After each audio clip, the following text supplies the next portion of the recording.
I'd like to welcome on for an encore episode of the First Time Facilitator podcast. There is no one else I'd open up the podcast for than the one and the only Jenny Blake. Jenny, it's so great to have you here. Thank you so much, Leanne. There's nowhere else I would rather be right now. Thank you for having me. Yay, and I'm joined also, to make this moment even more special, is joined by members of the Booked Out Facilitator crew who are here to be co-hosts today and ask JB some questions. But JB, I've got to kick off. You're here because you have been busy this whole year. Busy is an interesting word because we're talking about your book, Free Time, Lose the Busy Work and Love Your Business. So in the book, you actually mentioned this podcast, First Time Facilitator, when you're explaining something called the non-linear breakthrough. And I think, we're all brought up hearing phrases like the harder you work, the luckier you get, and work hard, and hustle, hustle, hustle. Can you explain to listeners what is a non-linear breakthrough and how it can serve us in our business? Yes, you are featured in the book in this section. And it's the story of how First Time Facilitator came to be, which is that before your podcast even existed, you attended a conference, a podcasting conference. They asked people to throw their name into the ring of their show, and not even having a show yet, but knowing you might want to create one someday, you put the Free Time for a First Time Facilitator on that blue Post-it. To me, this is an example of just the magic and serendipity and synchronicity that happens. Yes, when we show up, but it doesn't always have to follow this linear capital H, capital W, hard work path to success.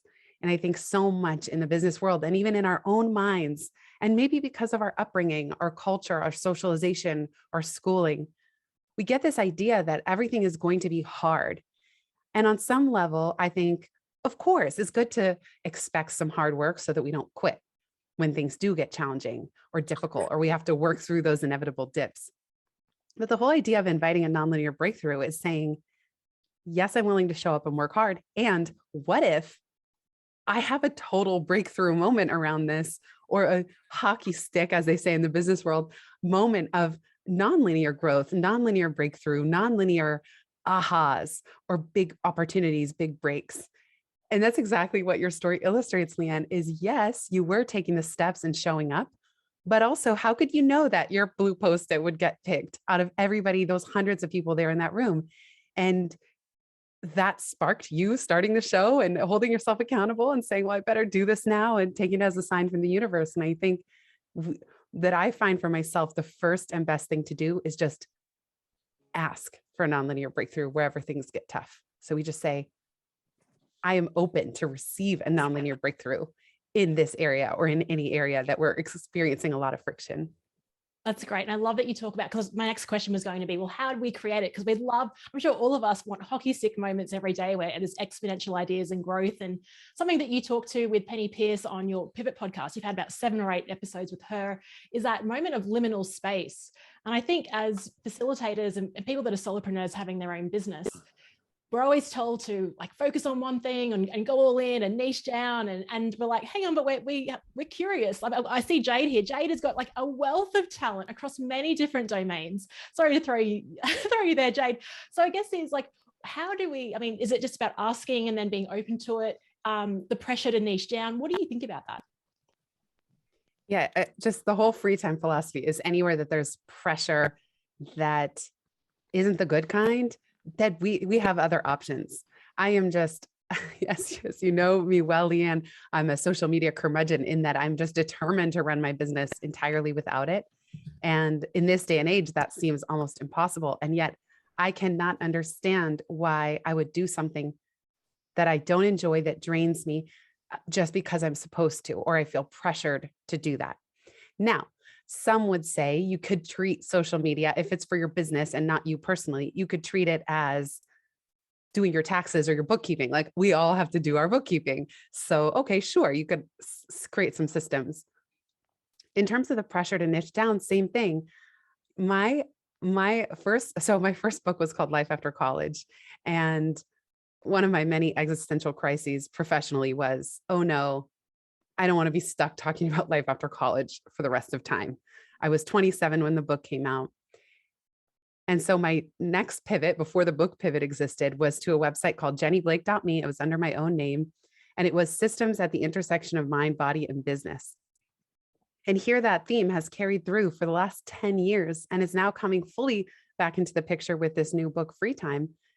And I just felt like I am going to talk about the things that are interesting to me and attract whoever that attracts. So I think when it comes to niching down, yes, it is helpful to try to get momentum with one hypothesis of your ideal audience. And I do think that if we spread ourselves too thin, it's hard to get traction, whether you spread yourself thin in terms of very different audiences that you're trying to reach, or in terms of many different product lines. That creates a lot of added complexity. It's like 10x the work or 100x the work when it comes to systems, communications, documentation, everything, because you're spread so thin. It is hard to get real traction in any one. But if you have an audience, like for me, I talk about heart-based business owners. Well, I did this little profile, and I know we all have heard about these ideal avatar exercises. But, I just said, okay, they must love books. They're bookworms.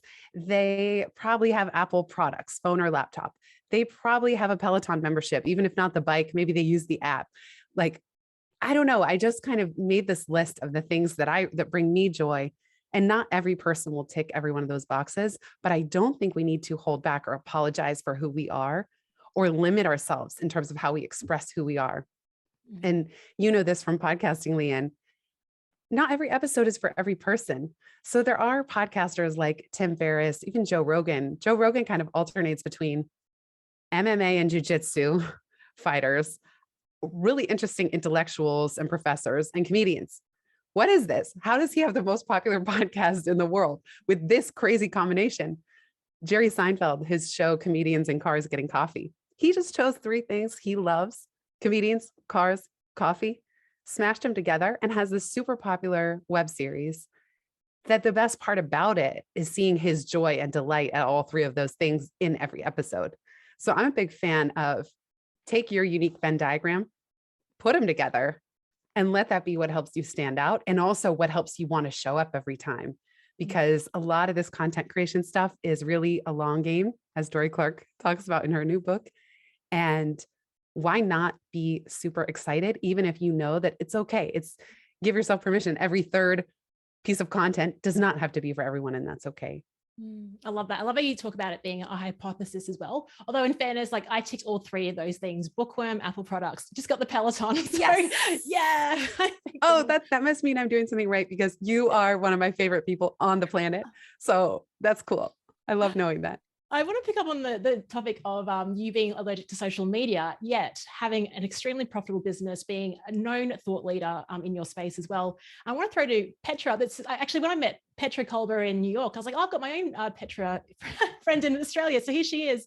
Over to you, Petra. Oh, thanks so much. Hey, Jenny. Thanks so much for being here. I've been following your work for quite some time, and I've listened to your podcast for I don't know how many years. And I remember it quite vividly. I was in the gym when we were away. It was pre-pandemic, and you mentioned you're not on social media. And I thought, wow, how does she do it?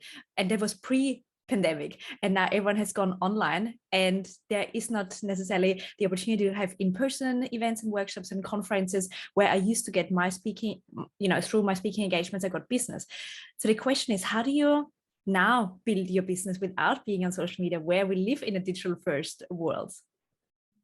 Great questions. And you're as radiant as my friend Petra Kolber. So it's nice to meet you. Thank you so much for listening and reading.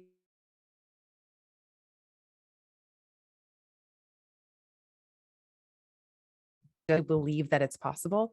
If we only believe what society gives us, and PS, these profiteering, growth at all costs social media companies, conglomerates, monopolies, we're just never even going to try anything differently.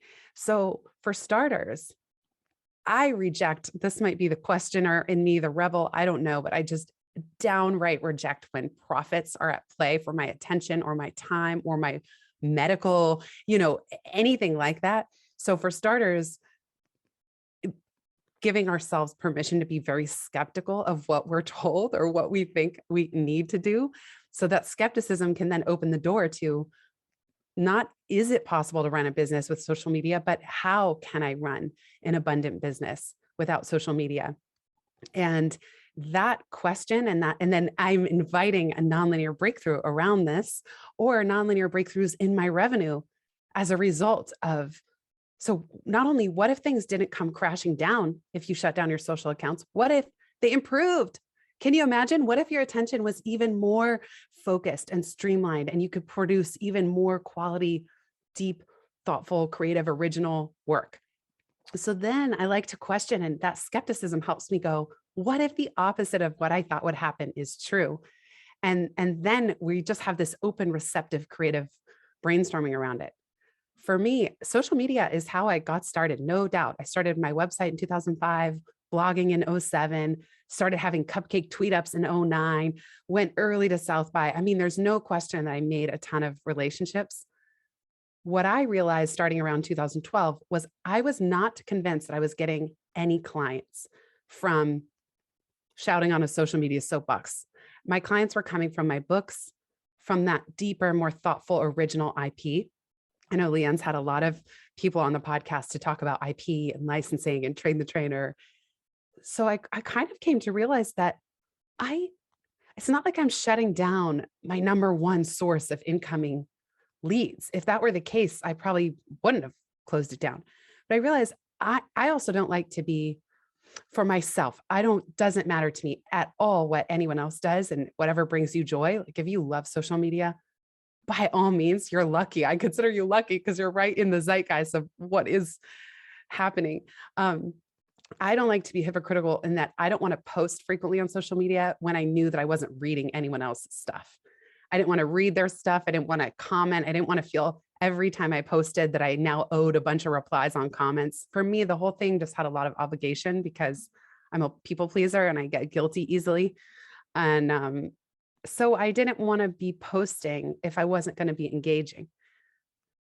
When I had that insight and gave myself permission, that's just how I am, that I felt so much better. And I realized none of my business really comes from just me tweeting.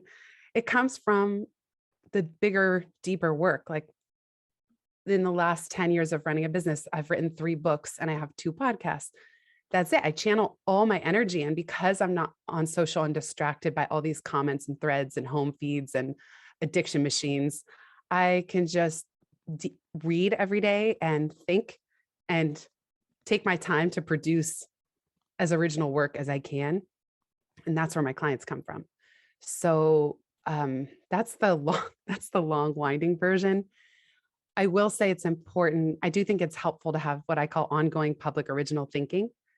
So that means ongoing, like a podcast. For me, my 2 channels are podcast and newsletter.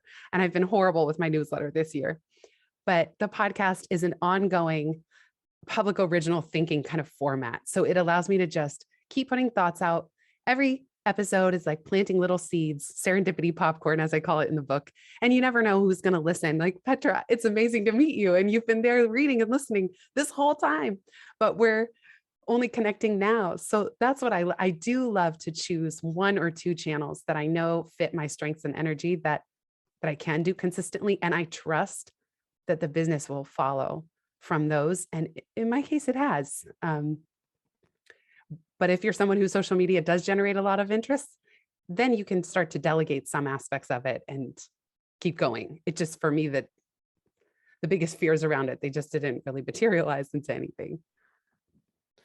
Thank you. And on the topic of, well, we'll talk about licensing in a moment. So we'll definitely get to there because there were a couple of questions that came through on that.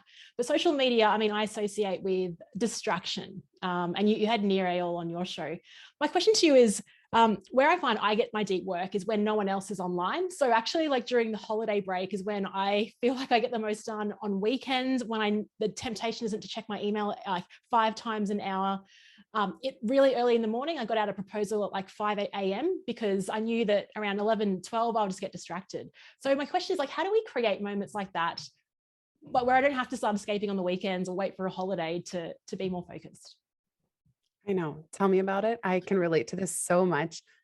Each of my 3 books, I started them at the Christmas holiday, the December holiday, because it was the time of the year that everyone else was offline. And I knew that no one was expecting anything from me. And psychologically, that was such a satisfying feeling that like nobody needs me. And I know that I'm not a brain surgeon or a heart surgeon or anything that has actual urgency. The other interesting thing is not quite 10 years ago now, I spent some time in Southeast Asia, which is over on all of your side of the globe. And it was the most magical thing because I would wake up, answer all my emails from people in the US, and then I could spend the whole day free, just free and clear. Nobody was emailing me because the US was asleep. And never since that time, I've not had the inbox piece that I experienced. There was a really special sense of free time, knowing that everyone else was away or asleep. So I think that sometimes it is nice to embrace this, maybe not if it means that you're working extra. Like I'm a big fan of sometimes working on a Saturday or a Sunday, but then give yourself Monday and a Friday off, or give yourself Wednesdays off. Like I like hacking this a little bit because as much as I think, I wish I was the type of person that could say like, I really don't care who needs what from me whenever at any time. I can create deep work whenever I want it. But I think the source of this question, Leanne, is such a good one, which is that sometimes it just feels good to know no one really, genuinely, it is a more quiet time. Even here in New York City, the streets are more quiet on Saturday mornings. Like everything creates a more peaceful sense of time. Another thing is that I like to, I never make myself do emails in any of my deep work windows, whether it's on a weekend or not. So I like to tee up some kind of project that I'm actually excited about to work on. So if I am going to work on a Saturday morning or one of those quiet pockets, I find something really juicy that is really a reward, almost a reward to work on. And I make sure that things like email really stay in their place. Like I don't allow the pressures, as you probably know, Leanne, because how slow I am sometimes, but I really, that is one area where I've tried to be more forgiving with myself and just not to let the pressures of that creep in to the deep work times. Because I think that if we don't defend our best energy windows, email's endless. It's never ending. It will never end. People will never stop requesting things. And the logic is that the more successful you become, what's the reward? The more emails you're going to get. So it's like, once I realized that success was only going to magnify the problem of distraction and overwhelm, that's when I kind of realized, okay, I can't, it's like, there's no there. There's no feeling of productivity around some of those day-to-day reactive modes of working are going to make up for me just carving out the deep work time that I need. Actually, that was probably one of my favorite things I did last year. I don't know if it was a podcast or maybe your free time course, but it was just block out every Monday in your calendar, and just make it. So I do it. It's in advance, Deep Work Monday. That doesn't mean I'm not available, if things come up, but I get to make a choice and it's not by default of accepting it. Yes. I block off Mondays and Fridays. Mondays, sometimes I end up doing admin around the house. Today I did all day email, which is rare. I don't always do that on Mondays, but I had no meetings. Well, I mean, this delightful session, but I was able to just pick what my energy was. And a lot of the free time book was written on those unscheduled Mondays. And I couldn't have known. I'm not the type of person that will put on my calendar, work on the free time book every Monday from now until whenever. So yeah, Leanne, I love that strategy too. And Fridays as well. And sometimes it means that you have a free day to go run errands outside of the house. It doesn't always end up for work, but it's so nice not to have to shuffle things around. So yeah, I'm a big fan of no meeting Mondays or Fridays. Amazing. Let's bring in Wednesdays as well. Oh yeah, Wednesdays are just for the podcast. So, but nothing else can get scheduled. There we go. I love it. Prerna, you've got a question around non-linear breakthroughs. Yeah, or Jenny, a couple of questions actually, or question comments, I would say. So hello, Prina from Western Australia.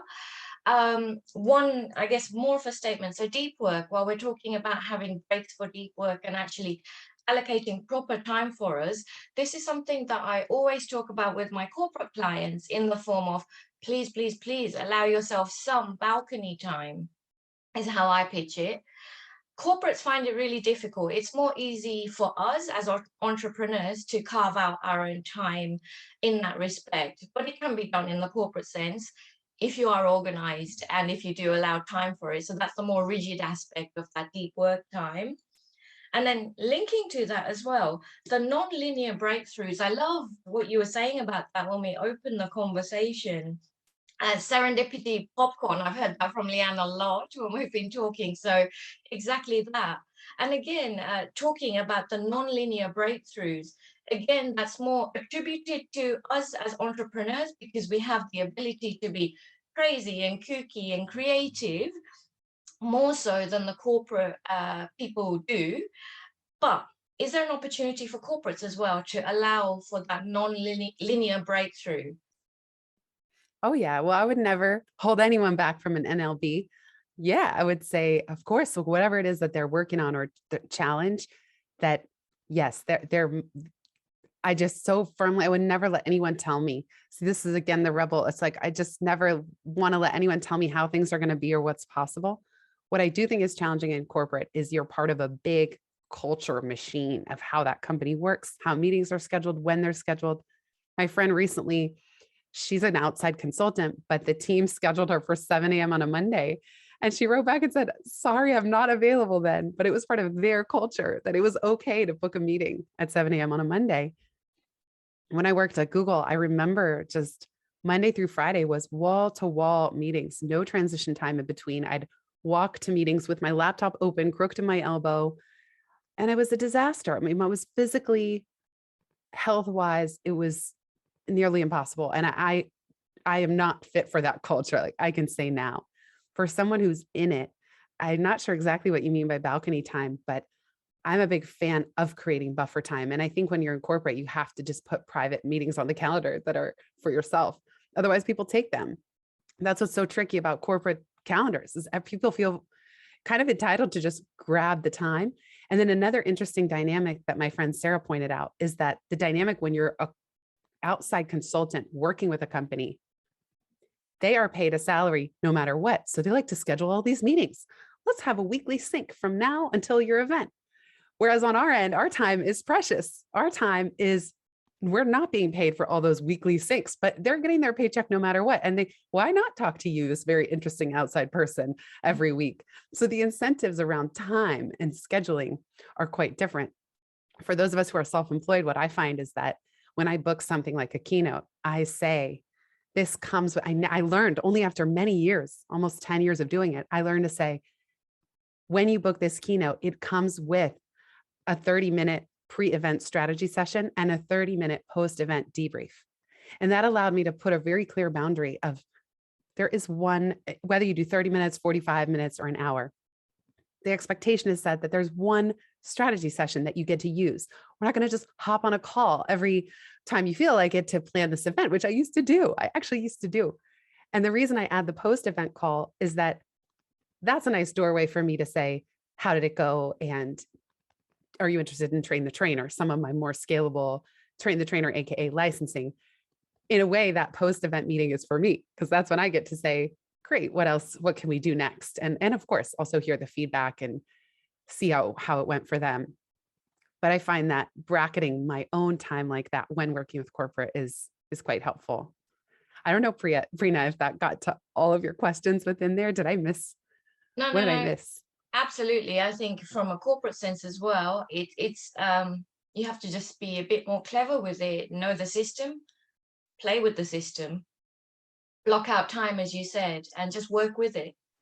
Yes. And I also realized when I was at Google, I realized no one manager or leader. I mean, there were a few. I had one manager, we referred to as a fire breathing dragon because like she had the highest turnover. People were getting physically ill. She was kind of a gaslighting. Now we have this language, gaslighting, bullying type. Barring that, I find most people in corporate don't have ill intentions. However, the nature of the beast, especially in tech companies, of the corporate machine is like, it will take everything from you and then some. And I realized halfway through my tenure at Google that if I don't put my own boundaries, it's going to take everything and more. And if I don't stop caring about my next promotion, like caring about my next promotion is going to kill me. So at one point I decided only to myself, I didn't tell anyone, I am not going to kill myself for this job anymore. I'm going to give it like 75%. And if they need to fire me, well, it will take at least 6 months because they'll have to put me on a performance plan and then they'll have to, just start the firing process. What ended up happening was that nobody noticed. Like I still exceeded expectations in Google Speak in my performance review, but I had stopped just the grind. And so what I see sometimes with corporate is people, they are checking their email at 7, 8, 9, 10, 11 p.m. at night. And what would happen? Would anyone notice if you didn't answer, if you didn't check at 10? Okay, great, try that. Then would they notice if you don't check or respond at 9 p.m.? Okay, great, try that. Now work it up to 8, 7, 6, and just have some fun with these little micro experiments, like you said, Preena, of working the system a little bit and seeing how to take your time back without them noticing. Like you don't have to make a big fuss about it. And I do think that thank goodness now companies are so much more open to flexible work setups and remote. And that is one of the gifts of this time. So I think there is more wiggle room there. Thank you. I think it's funny you gave that example of corporate. I remember working with this like leadership group, and they were sort of complaining in this session about how everyone stays there till 8 o'clock or 9 o'clock. And so the question I asked was, well, who would like to leave earlier? And they all put their hand up. And it's like, but the peer pressure of like looking over at that person, they haven't left yet. It just creates this insane culture. Hey, Jenny, we've given you co-host access so you can share some maybe behind the scenes work of how you operate. I don't know where you want to take this. One question I had for you was something that people ask me is how I store like cool ideas or quotes that I get. And my process is it's white belt. I mean, I'll throw it into notes, maybe I'll tag it, but it's nothing like your black belt approach. Are you able to share the way that you sort of store, retain, access info that you hear? Yes, you got it. Absolutely. And before I do that, I just want to come back to a question from Petra because it's on theme of the last batch, and then I'll get into sharing little tidbits that I find. So Petra had asked, how do I push the book without social media? So great question. And I've been thinking a lot about this. I go, oh boy, here's where it really comes time to walk the talk and not be tempted. It would be hard to tempt me to try to do a bunch, but a lot of people will tell me, great, now you got to do all this social promo or whatever. I have built in word of mouth to many moments of the book because I love word of mouth marketing. And I really think that if I've written a good book, when you put it down, you will want to tell a friend. And that if I create a good podcast episode, after you listen, you will organically, genuinely want to send it to a friend. And to me, it might be a high bar. I'm not sure. That's the only bar. It's like, if I didn't create something good enough that you are jumping out of your chair to send it to a friend, I got to keep creating more quality stuff. Like people really criticize this mindset. If you build it, they will come. But I think it's word of mouth is something that I genuinely cultivate, and I will design word of mouth features. So in the book, at the end of the book, you can send a free time permission slip to a friend. Just like, Petra, you hereby have permission to go off social for a month. And that's one way of building in word of mouth. The pre-order bonus is not quite ready yet, but it will be live in December. The pre-order bonus is buy one, get one, give one. So if you pre-order the hardcover, you get early access to the audiobook, and then you get to gift audiobook access to a friend.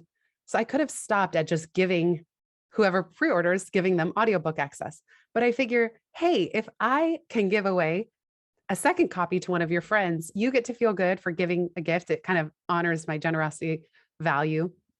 But also a friend, now two people are learning about the message of free time and getting excited about it and maybe able to help support the launch. The other thing that helps me is taking more of a long view on a launch. So I think where social can help you create some kind of crazy burst or spike during a launch week, it takes so much more than that to keep a book alive over the long haul. Michael Larson is an author. He says, authors don't keep books alive, readers do.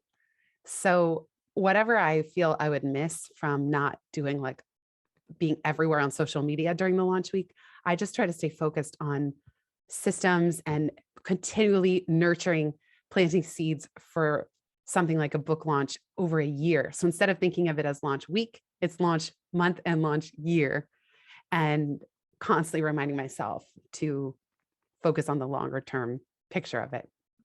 So I hope that's helpful, but you do need some channels like podcast, newsletter. My newsletter is a disaster because I haven't been sending to it. So I think it's better to be a little more consistent than me. But there again, I just figure if people really enjoy the book, once they put it down, they'll tell a friend. And that actually has nothing to do with me personally being on social. Okay, so let's talk about Notion. Notion is a tool that Leanne mentioned. And if you're listening here and you're not watching on video, I'll make sure that everything's super clear. It doesn't necessarily matter what tool you use. I'm just mentioning it because I love geeking out on tools. But yeah, I will share some of the systems that I've set up for staying organized in terms of information, because I think if you have anything to do with thought leadership or whatever term you want to call it, one of your big assets is being able to harness complexity and pull data and curate information and share it back out in a meaningful way that people can connect with. So in my Notion dashboard, there's a couple of things that I set up this year that I find really helpful. I know somebody asked about quotes. So I read a book called How to Take Smart Notes. And it was about this German professor who created, he calls it a Zettelkasten system, it means slip box. It's a kind of a little bit of a complex thing to explain, but let's see here. Basically, anytime I find a quote or a concept or an idea, just any little bit of data that I want to capture and categorize, I create a note. I call my folder synthesis because Zettelkasten just didn't necessarily resonate. I was watching a TV show the other day and they mentioned TULOT, an abbreviation for the second law of thermodynamics. So I created a little card. Here, let me find another one. I wonder where I can find. Oh, there's so many. So you can just scan some of these. Let's see. Okay. Humor is in the gap. Let's see what that one's about. So when I take a note, I have the date it was created. I can tag it by topic. The chronological number is just the date. So 2021, October 11th.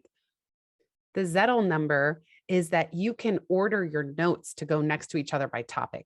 That's where it gets more complex. And I don't think everyone has to do it that way, but I'm experimenting with it.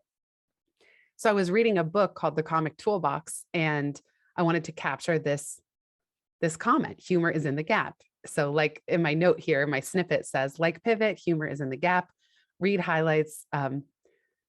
Here's a quote from the book.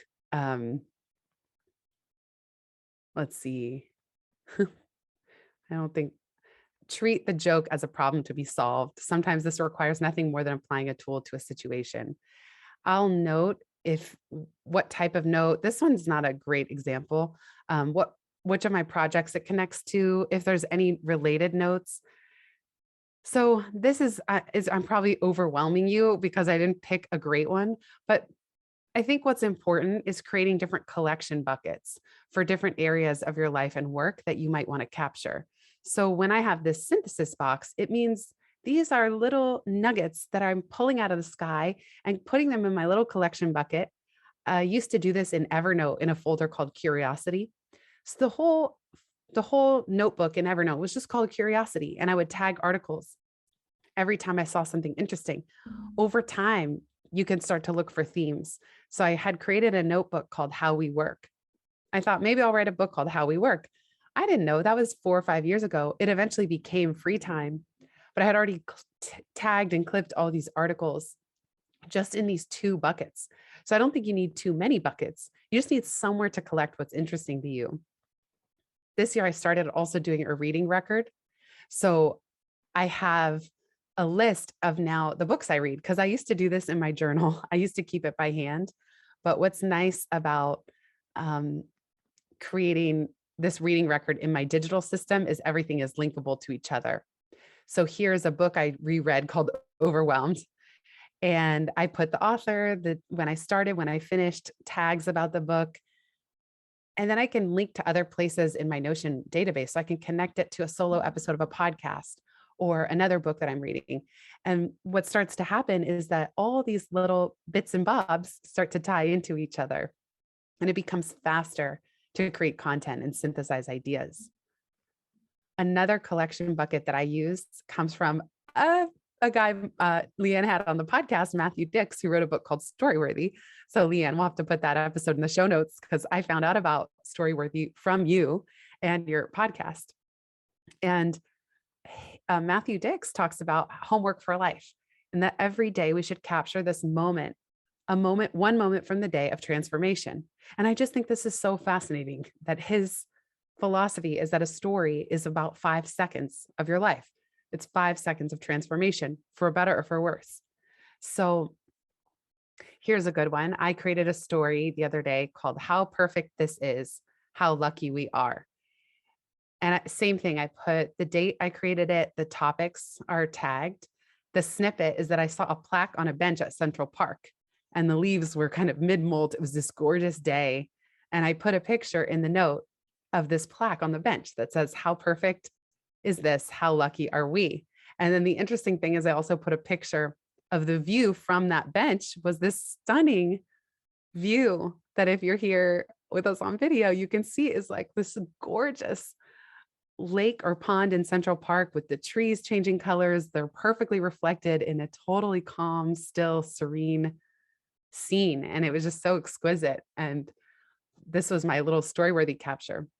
So what ends up happening is that, I know we're here talking about for first time facilitator, when I'm going to give my next speech or workshop or even a session like this, I have this pool of personal anecdotes to draw from. And I don't know that I would have remembered this bench or this view if I hadn't documented it here. So I'm very grateful to Leanne and Matthew Dix. And these little snippets, I can now link to this note when I'm crafting a keynote or a webinar or something. I can actually just pull in, and I've done that now where I pull in stories. So this is a collection bucket of personal stories, and so on and so on.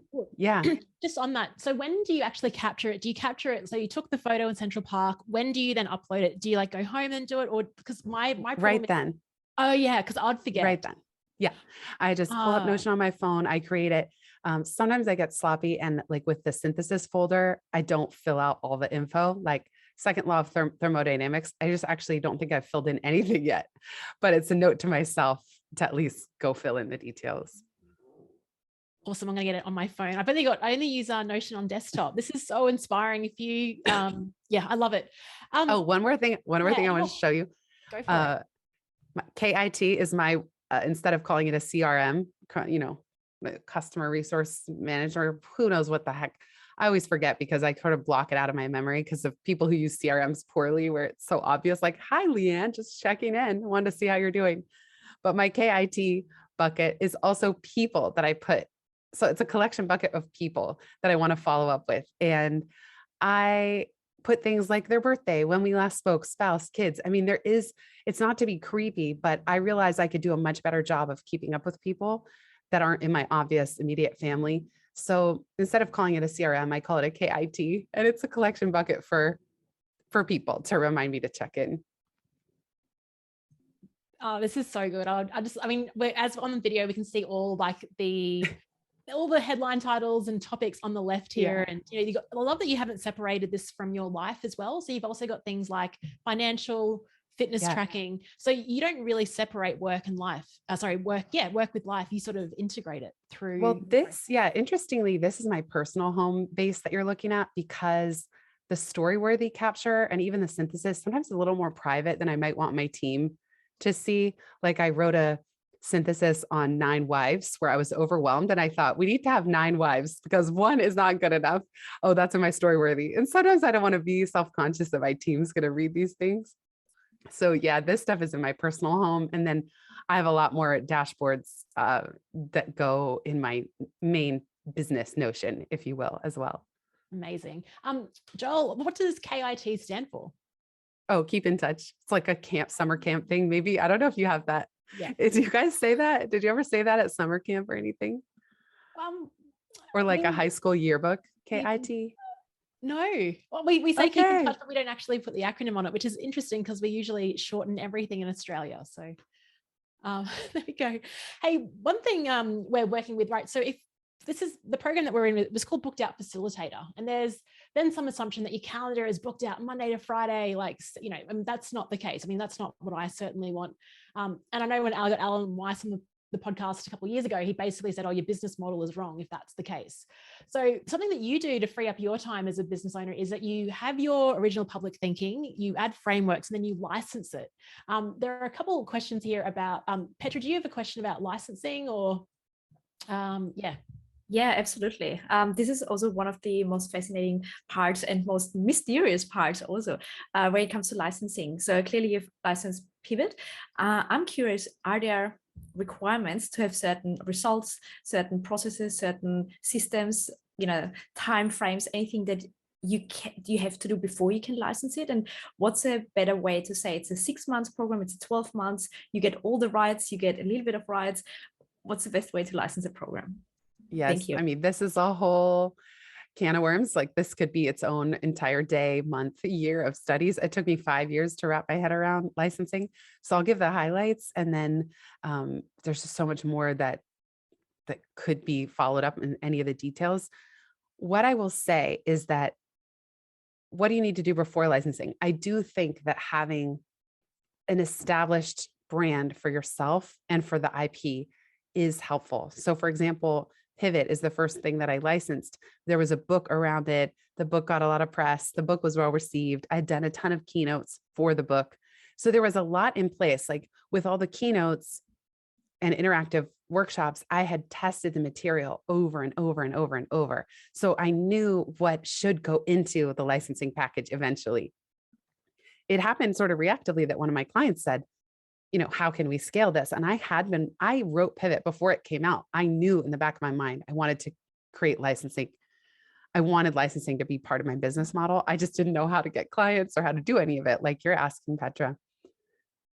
The mistake I made, but I don't know if I could have done it otherwise, was that for my first 2 licensing clients, I set them up as these bespoke consulting agreements, meaning I even though it was big numbers, big paychecks that they were paying me, I was on the phone with them every week. We were co-building the facilitator guide together. We were building the workbook together. We were building it all together.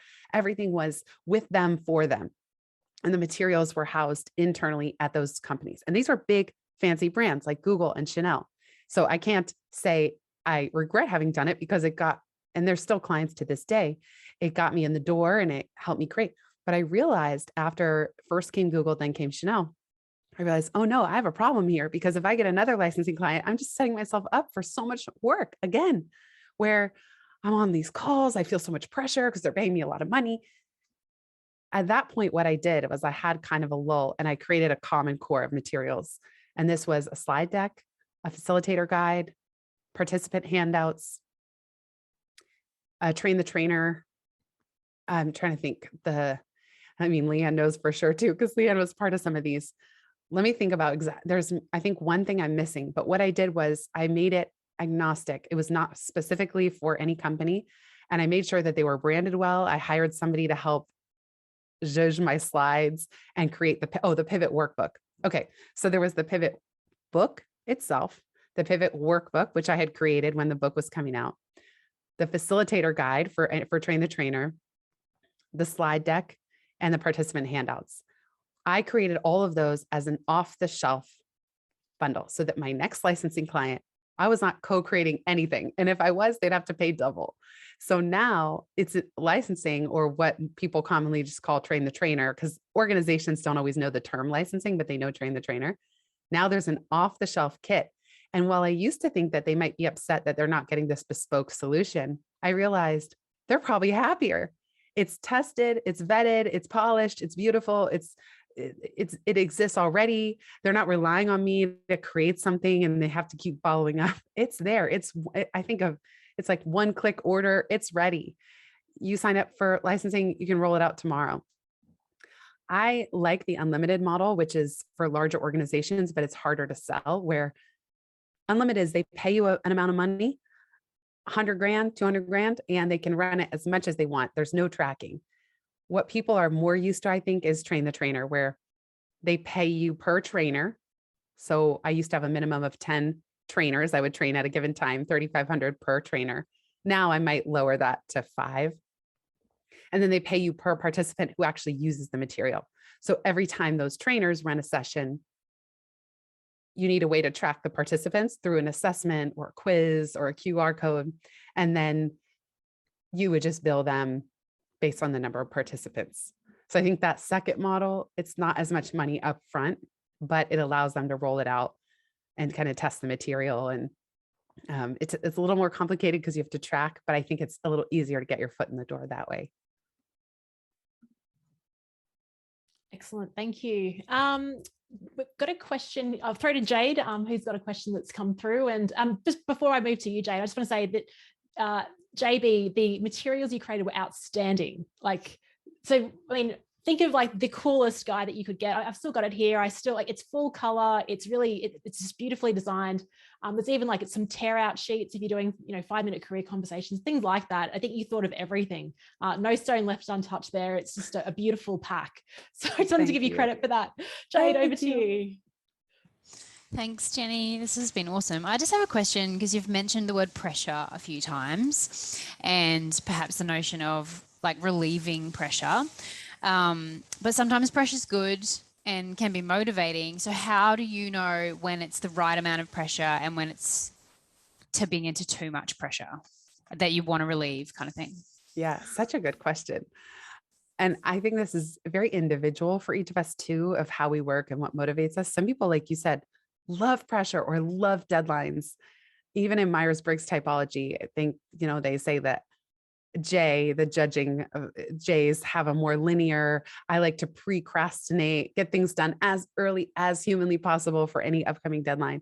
And then I'm married to a P, and they say that P's are like bumblebees. They like to sort of roam and explore. And then at the last minute, they have a surge of energy because of that deadline. Whereas for me, ever since even university, deadlines just give me hives. But you're right, Jade, like even having a book release date is good because it means I can't be perfect at anything. And I like knowing for big, meaningful projects, there is a deadline, there is some pressure around it, but that does energize me. The crux of free time and the free time framework, the main diagnostic is where are you in friction and where are you in flow? So I think you can be experiencing good pressure, eustress as it's called, and be in flow around that. Or where it becomes friction and excessive friction is that dirty pressure. Like when I say dirty, I mean like, oh, it's heavy. It's heavy. It's sad. It feels like you're not good enough and you're not doing enough. And as my life got more complex, I got married, we got a dog, I own a house in New York. It's like the level of overall pressure and cognitive load of just thinking about people more than myself multiplied so much. And I had to keep removing pressure points in the business. And maybe not everybody deals with this, but I do. It's something about being sensitive, highly sensitive, both physically even and mentally, emotionally, energetically, all of it.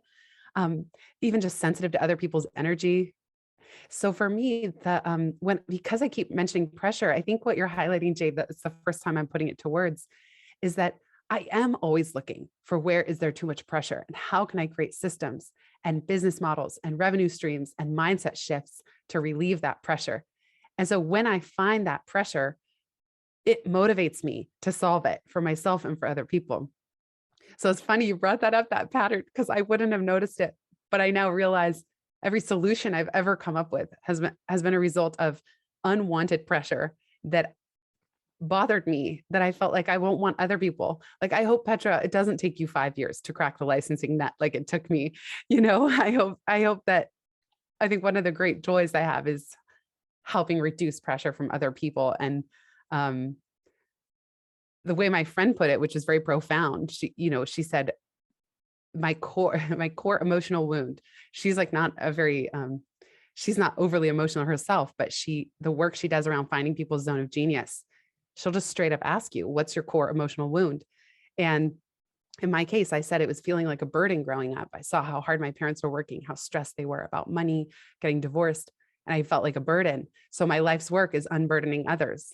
So I think free time is a manifestation of that, of like, I felt so much pressure around me, seeing, like I felt like I was the cause of that pressure, not to take this into total armchair psychologizing, but the pressure is something that I think our society, we just keep pushing more and more and more, especially with technology, 24/7 apps, social media. And it's like, who is profiting from that pressure?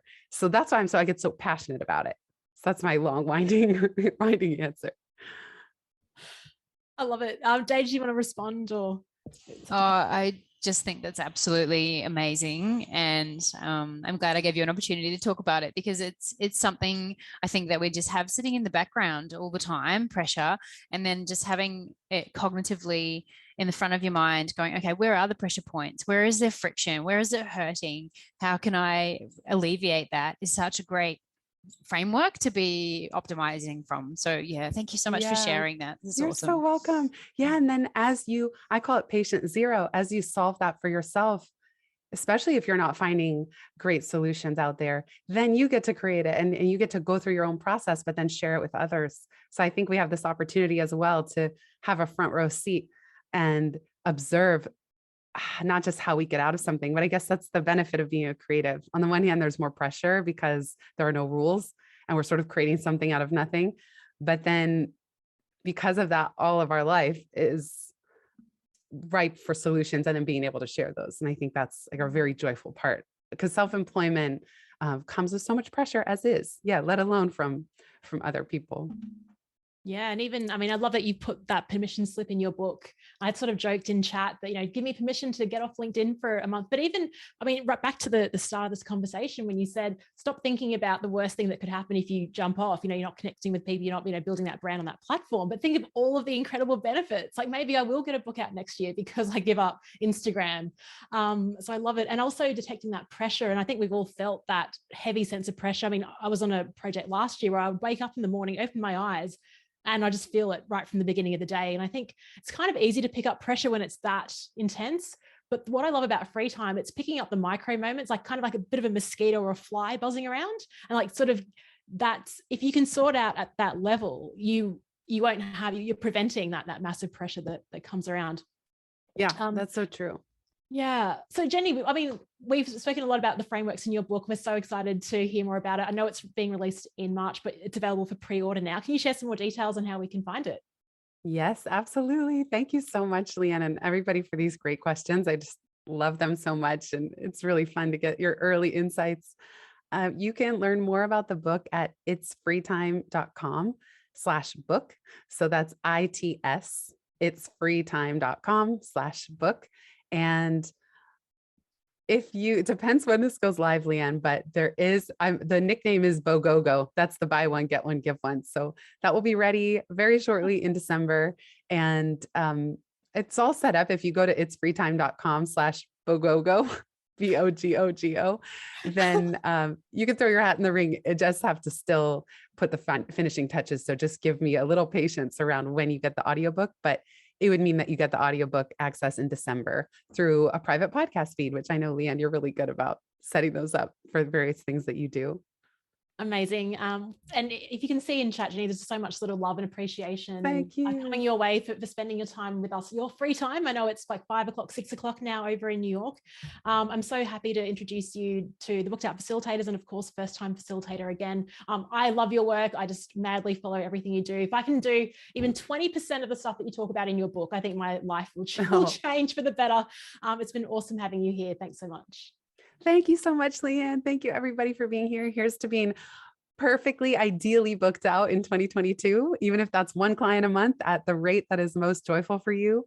I think less is more, and then charging more is more. So those are my parting words. Thank you all so much for being here. And it's truly an honor to have you engage with this material, because I don't have to tell you, it's nerve-wracking to just take something from one's own mind and then put it out there into the world. So this is, I think, my first official interview for Free Time. So thank you for all being the kickoff. I really appreciate it. And the last thing I forgot to mention, if you want to take the quiz early, that is ready. So it's freetime.com/quiz.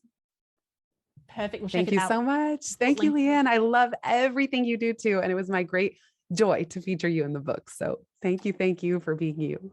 Thank you. Yay. Thanks everybody for listening. Yay.